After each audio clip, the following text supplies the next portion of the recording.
بسم اللہ الرحمن الرحیم. Unit 4 B plus negative and B plus interrogative. آپ اس سے پہلے یونٹس میں بی کر چکے ہیں کہ بی کیا ہوتا ہے اور کس طریقے سے استعمال کرتے ہیں. آپ جانتے ہیں کہ بی ایک ہیلپنگ ورب ہے جو کوئی ایکشن ظاہر نہیں کرتا، یہ صرف یہ بتاتا ہے کہ کوئی شخص یا کوئی چیز کیسی ہے. تو آج ہم یہ دیکھیں گے کہ بی کو کس طریقے سے نیگیٹو سینس میں استعمال کیا جا سکتا ہے، یعنی کہ وہ جملے جو جس میں بی ہوتا ہے، مثال کے طور پہ از ایم آر، تو ان کو کس طریقے سے نیگیٹو میں اور کس طریقے سے انٹروگیٹو میں تبدیل ہم کر سکتے ہیں. سب سے پہلے ہم یہ دیکھیں گے کہ ناٹ ایک ایسا ایڈورب ہے اور ایک ایسا ورڈ ہے جو کسی بھی جملے کو نیگیٹو میں تبدیل کر دیتا ہے. مثال کے طور پر آپ دیکھ سکتے ہیں ہی از اے اسٹوڈنٹ، یعنی کہ وہ ایک طالب علم ہے. تو ہی از اے اسٹوڈنٹ یہ افرمیٹو جملہ ہے، یہ مثبت جملہ ہے، پازیٹیو جملہ ہے.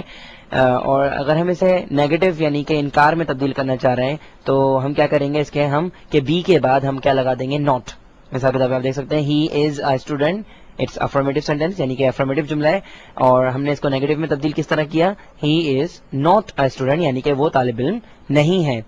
تو ناٹ جو ہے وہ کسی بھی جملے کو نیگیٹو بنا دیتا ہے. مثال کے طور پر آئی ایم اے ٹیچر، تو یہ جملہ کیا ہے، یہ پازیٹیو ہے، افرمیٹو جملہ ہے. اس کو ہم نیگیٹو میں کس طرح کریں گے کہ ہم بی یعنی کہ ایم کے بعد ہم کیا لگا دیں گے، ناٹ.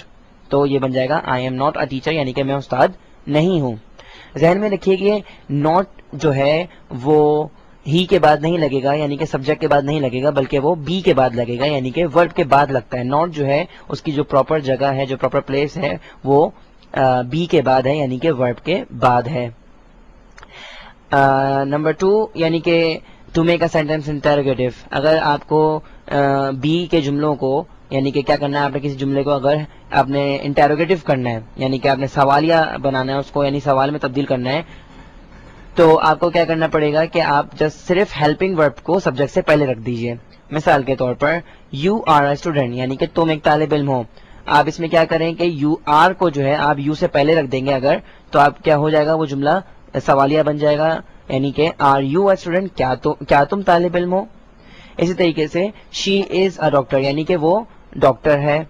تو اگر آپ نے اس کو اس جملے کو اگر آپ نے سوال میں تبدیل کرنا ہے تو آپ کیا کریں کہ اس کو شی سے پہلے رکھ دیں. تو کیا بن جائے گا، از شی اے ڈاکٹر یعنی کہ کیا وہ ڈاکٹر ہے. Short answer and long answer. Short answer کا مطلب ہے مختصر جواب اور لانگ آنسر کا مطلب ہے طویل جواب. اب جب بھی ہم کسی سے بات کرتے ہیں تو عام طور پر ہم مختصر جواب دیتے ہیں، لیکن کوئی شخص طویل جواب بھی دے سکتا ہے. مثال کے طور پر اگر کوئی کہتا ہے آر یو اے ٹیچر، کیا تم استاد ہو، تو آپ کہہ سکتے ہیں ہاں میں ہوں یا ہاں میں نہیں ہوں. مثال کے طور پہ آر یو اے ٹیچر، تو آپ کہیں گے یس آئی ایم اور نو آئی ایم ناٹ. تو یہ جو ہے کیا کہلائے گا، یہ مختصر جواب کہلائے گا، شارٹ آنسر کہلائے گا. اسی سوال کا طویل جواب بھی ہو سکتا ہے. مثال کے طور پہ are you a teacher, I am a teacher اور I am not a teacher. مثال کے طور پر کہتا ہے کیا تم استاد ہو، ہاں میں استاد ہوں یا میں استاد نہیں ہوں.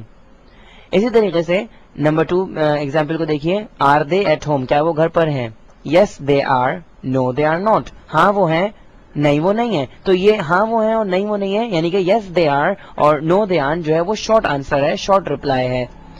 اور آپ دیکھ سکتے ہیں کہ اسی سوال کا لانگ آنسر کیا ہو سکتا ہے، آر دے ایٹ ہوم، کیا وہ گھر پر ہیں، دے آر ایٹ ہوم، وہ گھر پر ہیں، اور they are not at home, وہ گھر پر نہیں ہے. تو یہ بات ذہن میں رکھیں کہ عام طور پر جب ہم بات چیت کرتے ہیں انگریزی زبان میں تو ہم شارٹ رپلائز کو استعمال کرتے ہیں زیادہ تر. تو میری بھی رائے آپ کو یہی ہے کہ آپ شارٹ رپلائز کو اپنی اسپوکن لینگویج میں استعمال کریں، کیونکہ یہ بہت آسان ہے اور اس سے انسان بہت روانی سے انگریزی بول سکتا ہے. ایک بات جو بہت زیادہ اہم ہے اور ذہن میں رکھنے کی ہے، جس میں طالب علم اکثر غلطیاں کرتے ہیں، وہ یہ ہے کہ شارٹ آنسرز جب بھی ہم دیتے ہیں، مثال کے طور پہ آر یو اے ٹیچر، تو آپ کہیں گے ہاں میں ہوں، یس آئی ایم. تو in short answers contraction is not possible after yes, یعنی کہ اگر آپ کا جواب ہاں میں ہے، یس میں ہے، تو اس کے بعد کانٹریکشن جو ہے وہ پاسبل نہیں ہے. کانٹریکشن کیا ہوتی ہے، یہ ہم اس سے پہلے کے یونٹس میں ہم یہ چیز دیکھ چکے ہیں. یونٹ نمبر 3 میں ہم نے کانٹریکشنز ہی کی تھی اگر آپ کو یاد ہو. تو ان شارٹ آنسرز یعنی کہ شارٹ آنسر میں مختصر جملوں کے اندر، مختصر جواب کے اندر ہم کانٹریکشن نہیں کر سکتے، کانٹریکشن ممکن نہیں ہے. اگر آپ کریں گے تو وہ کانٹریکشن غلط ہوگی. مثال کے طور پہ are you a teacher, yes I am. So یہ آئی ایم جو ہے وہ غلط ہے, یہ کانٹریکشن ممکن نہیں ہے, آپ کو پورا کہنا پڑے گا یس آئی ایم. اسی طریقے سے دوسری مثال دیکھیں, آر دے اسٹوڈینٹس, تو آپ کہیں یس دے آر, تو یہ بالکل غلط ہے, یعنی کہ دے آر کانٹریکشن ممکن نہیں ہے, یس کے بعد کانٹریکشن نہیں ہوتی, یہ بات ذہن میں رکھیں. آپ کو پورا جملہ کہنا پڑے گا یس دے آر. نمبر 2 دیکھتے ہیں, شارٹ آنسرس جو ہے وہ ممکن ہے, یعنی کہ کانٹریکشن جو ہے وہ ممکن ہے شارٹ آنسرس کے اندر, لیکن صرف نہیں کے جملوں کے اندر. اگر آپ کا جواب نہ میں ہے یعنی نو کے اندر ہے تو آپ کانٹریکشن کر سکتے ہیں. یس کی صورت میں کانٹریکشن نہیں ہے, لیکن شارٹ ریپلائز کے اندر اگر آپ کا جواب نہیں میں ہے, نو میں ہے, نیگیٹو ہے, تو آپ کانٹریکشن کر سکتے ہیں. مثال کے طور پہ, are they at home, no they are not, اور نو دے آنٹ. یعنی کہ آپ دیکھ سکتے ہیں کہ یہ آنسر جو ہے وہ نیگیٹو ہے. آر دے ایٹ ہوم, کیا وہ گھر پر ہے, نو دے آر ناٹ, اور نو دے آنٹ. تو آپ یہ دیکھ سکتے ہیں کہ کانٹریکشن یہاں پر ممکن ہے.